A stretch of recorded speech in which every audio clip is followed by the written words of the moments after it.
Hey, Andy, thanks again for spending some time with us today at the Forbes Under 30 Summit. You have been not only a successful entrepreneur with co-founding Bonobos and having a successful exit, but now you've spent a lot of time talking about your own mental health journey, and you have a new book out where you go into great personal detail about this. Tell me about the book and why was it the motivation to write it? Yeah, so the book's called Burn Rate. The subtitle, which I credit my editor for, is Launching a Startup and Losing My Mind. And the story is really one of coming out of the closet on mental illness. So when I was 20, I was diagnosed with bipolar disorder type 1. I was more or less in denial of that for 16 years. Wow. And when I had a second episode of mania, psychosis, and it came raging back, it almost turned Bonobos upside down. You know, I came out of the psych ward, I was arrested, I was charged with felony and misdemeanor assault. I didn't know if I'd have to step down. I didn't know if I was gonna get healthy again. I didn't know if I was gonna lose the first real relationship that I'd been in. And so it was a moment of crisis.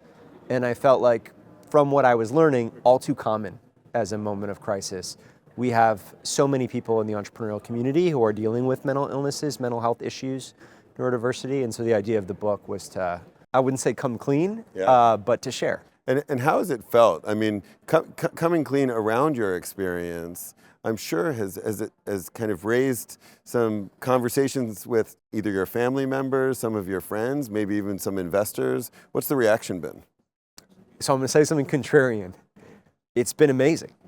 All of the anxiety and fear about sharing was before. And the conversations I had before with friends saying, you know, not everyone's gonna like this, right? Or you need to be careful, or you need to steel yourself. And I'm sure there were folks who it didn't resonate for, but you know, I mentioned it's like jumping into a wall of pillows. Right. It's been so affirming. Yeah. And I think what we mistake is that our strength is what people want to hear about.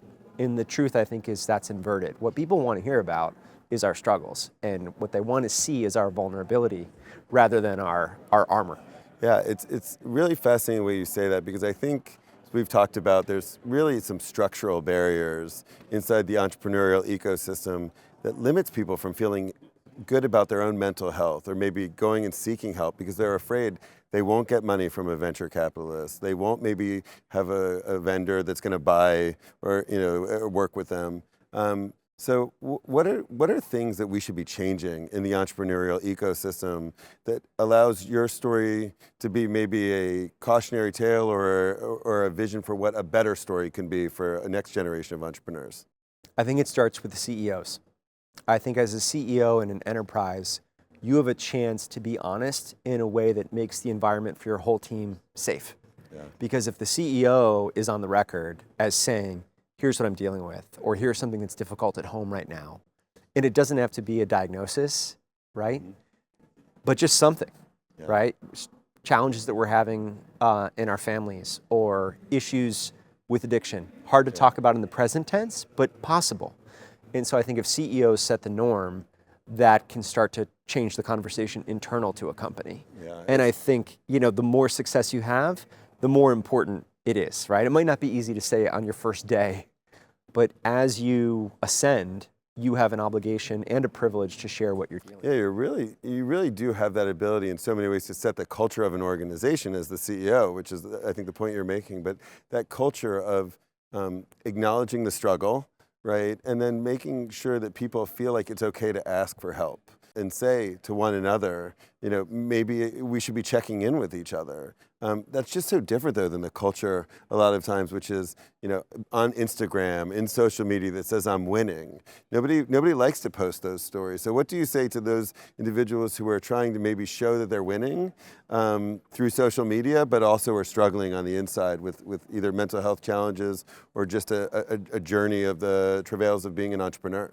I think there's a couple things there. One is when you share, you can quickly turn the spotlight to your teams and say, and I want to know how you're doing. Mm-hmm. And there's a really cool thing I learned from Lady Gaga's Born This Way Foundation. Mm-hmm. It's a partnership she did with an organization called jack.org. Mm-hmm. And they have a certificate. And everyone at your company, and by the way, everyone in general can get this certificate. It's called the Being There certificate. Mm-hmm. And it's basically a roadmap for how do you check in with someone. Yeah. And there's a bunch of things that we just intuitively get wrong. For example, one thing you might tell me is, hey, Andy, I've dealt with some issues in my life. Here's what they are. My instinct might be to be like, me too.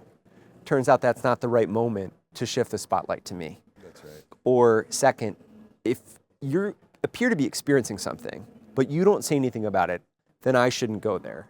Incorrect. Once I've observed for 2 weeks something about your behavior that to me feels off, it is my obligation to check in and say, hey, Seth, here's what I've noticed.